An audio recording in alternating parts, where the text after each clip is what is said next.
3. Oke, selamat pagi semuanya. Kali ini, perkenalan dulu. Nama saya Bauda Fakir Ramadan. Salam kenal semuanya. Pada pagi hari ini kita akan belajar tentang materi penanganan keluhan dan juga komplain pelanggan. Nah, sebelum kita mulai pembelajaran pada hari ini, alangkah baiknya pada pagi hari ini kita mulai dengan doa. Berdoa dimulai. Oke, terima kasih. Berdoa selesai. Nggak usah lama-lama, kita langsung masuk aja ke bagian pertama dari penanganan keluhan dan juga komplain pelanggan ini. Oke, yang pertama sebelum kita mulai ini ada tujuan pembelajaran. Nah, untuk kedepannya semoga setelah belajar materi ini kalian juga diharapkan paham apa itu keluhan dan juga komplain, lalu tahu penyebabnya, jenis-jenisnya, dan juga cara penanganannya yang sesuai SOP. Dan yang terakhir juga bagaimana berkomunikasi dengan pelanggan secara profesional. Untuk selanjutnya yaitu ada pengertian keluhan dan juga komplain pelanggan. Nah, apa sih itu keluhan pelanggan?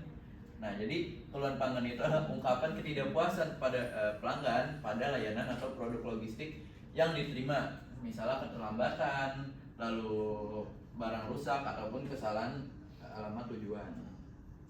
Nah, kalau misalnya kalian dapat nih, misal mesen barang lalu barangnya salah ataupun rusak, apa sih yang kalian lakuin? Komplain. Betul sekali. Nah, yang selanjutnya yaitu ada komplain pelanggan. Nah, kalau yang tadi keluhan pelanggan, sekarang ada komplain pelanggan. Nah, jadi komplain itu keluhan yang disampaikan secara resmi atau formal kepada perusahaan sebagai bentuk tuntutan penyelesaian masalah pelanggan. Nah, jadi semua komplain itu merupakan keluhan, tetapi tidak semua keluhan itu merupakan komplain. Kita lanjut ke slide selanjutnya, yaitu ada penyebab terjadinya keluhan pelanggan. Nah, penyebabnya itu bisa terjadi karena barang terlambat, lalu rusak, lalu kesalahan alamat, barang hilang, lalu layanan kurang ramah, dan juga yang terakhir ada informasi yang tidak jelas. Nah, untuk keterlambatan ini kita sudah sering menemui ya, karena biasanya kalau di sini ada yang udah pernah beli barang online? Nah, sudah jelas ya, karena nggak dikit juga problem ini soal keterlambatan, karena kita juga mungkin pernah dapat barang terlambat, misal dikirimnya 10 Juli, sampainya bisa 2-3 hari ke depan. Lalu yang selanjutnya ada kerusakan barang itu diterima dalam kondisi rusak atau tidak sesuai dengan pesanan. Misal kalian belinya barang A nih, tapi nyampe barang B, dan itu bisa jadi dalam kondisi rusak karena hasil tumpuk-menumpuk barang. Seperti yang kita tahu kalau misalnya tukang paket atau kurir itu kan naruh barang tumpuk-tumpuk ya, yang penting nyampe. Nah, itu bisa jadi karena barang ditumpuk-tumpuk. Lalu selanjutnya ada kesalahan alamat. Nah, kesalahan alamat ini mungkin jarang kita temui ya, karena di paket itu sendiri ada resi. Nah, resinya itu menjelaskan alamat kalian di mana. Nah, kesalahan alamat ini bisa jadi karena, atau seringnya terjadi karena kita yang pesan atau penerima itu yang salah. Karena kan yang naruh alamat kita sendiri jelas kita. Lalu selanjutnya ada barang hilang. Paket tidak sampai ke tangan pelanggan sama sekali. Nah, kalau barang hilang ini sebenarnya saya belum menemui ya, jadi kurang tahu juga. Lalu ada pelayanan kurang ramah. Misal seperti kalian mendapat kesalahan barang ini nih, salah satunya, lalu kalian komplain ke CS. Nah, itu layanannya kurang ramah, bisa terjadi keluhan dari pelanggan. Lalu yang terakhir yaitu informasi yang tidak jelas, status pengiriman sulit dilacak atau tidak transparan. Oke, lanjut, yaitu selanjutnya ada jenis-jenis dari keluhan pelanggan. Nah, keluhan ini dibagi menjadi 3. Yang pertama ada keluhan operasional, yang kedua ada keluhan pelayanan, dan juga keluhan administratif. Misalnya itu kayak paket terlambat, lalu itu yang keluhan operasional. Nah, contohnya itu seperti keluhan paket yang terlambat, lalu yang kedua ada keluhan pelayanan. Misalnya seperti salah satunya saja seperti CS atau customer service itu lambat merespon. Lalu yang terakhir ada yang bagian keluhan administratif. Misalnya seperti salah biaya ataupun salah data. Nah, di sini ada SOP atau prosedur penanganan. Di sini ada SOP untuk penanganan keluhan ya. Yang pertama ada terima, catat, analisis, selesaikan dan tindak lanjuti. Nah, di sini maksudnya terima itu apa? Nah, jadi saat customer ini komplain ke customer service, lalu kita terima dengan baik nih, dengan seperti ini, dengarkan keluhan pelanggan dengan penuh perhatian.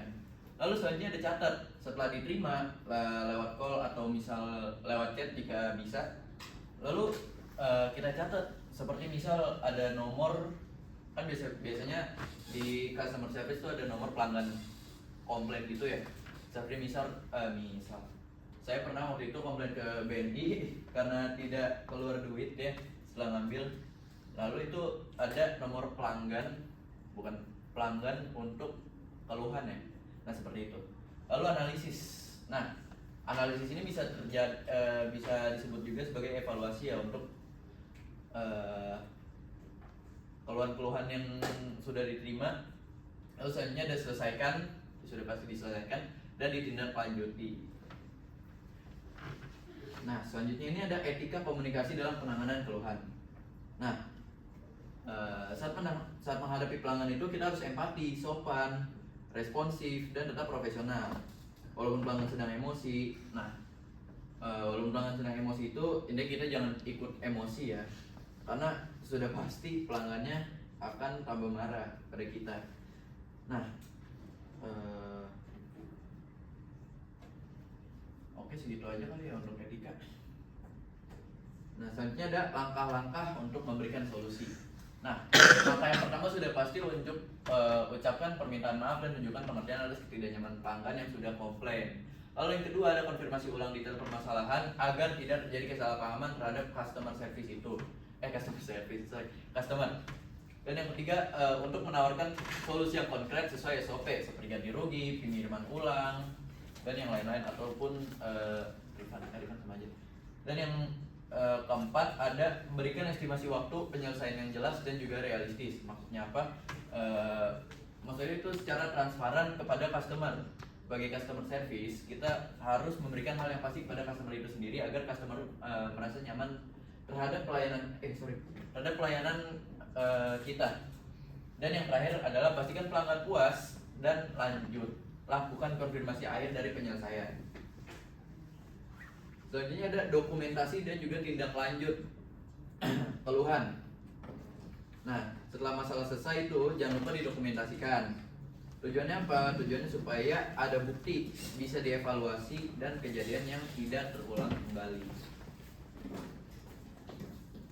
Oke teman-teman, atau di sini saya nyebutnya teman-teman aja ya. Saya sudah membuat studi kasus untuk kalian semua berdiskusi. Silakan berdiskusi selama 2 menit. Di sini ada 2 pertanyaan. Mungkin studi kasusnya akan saya bacakan ya. Nah, di sini ada keterlambatan pengiriman dari barang elektronik. Nah, di studi kasus ini Sari memesan sebuah gawai elektronik melalui platform e-commerce dan memilih layanan pengiriman ekspres dengan estimasi tiba dalam 2 hari. Namun, paket itu baru diterima pada hari ke-6 tanpa ada notifikasi keterlambatan dari pihak kurir. Sari ini menghubungi layanan pelanggan dengan nada kecewa karena barang tersebut dibutuhkan untuk keperluan mendesak. Lalu, pertanyaan dari studi kasus ini adalah apa sih kemungkinan penyebab keterlambatan pengiriman pada kasus ini? Lalu yang kedua, bagaimana sih cara merespons petugas customer service yang tepat sesuai SOP dan etika komunikasi? Nah, di sini kalian itu berperan sebagai Sari ya. Silakan waktu 2 menit saya kasih. Dimulai.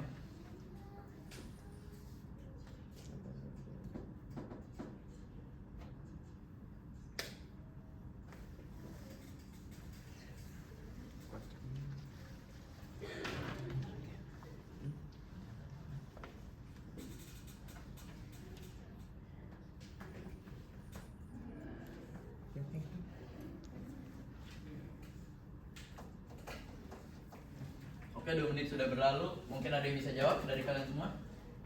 Bisa tunjuk tangan? Lu udah pada nyari belum sih? Lu belum ngasih ya? Jelas nih orang. Pak. Oh iya, silakan dengan yang Jadi saya mau jawab pertanyaan yang nomor 1. Jadi itu kan apa kemungkinan penyebab keterlambatan pengiriman pada kasus kasus ini. Hmm. Jadi itu kemungkinannya bisa jadi entah kendaraan dia yang bermasalah atau device buat melihat mapnya itu yang bermasalah, Pak. Itu sih jawabannya saya. Terima kasih, Pak. Oke, jawaban yang baik. Dengan siapa? Oh iya, perkenalkan nama saya Aldo Rafael Zakon, Pak. Baik Aldo. Terima kasih Aldo. Lalu selanjutnya ada pertanyaan kedua. Ada yang bisa jawab?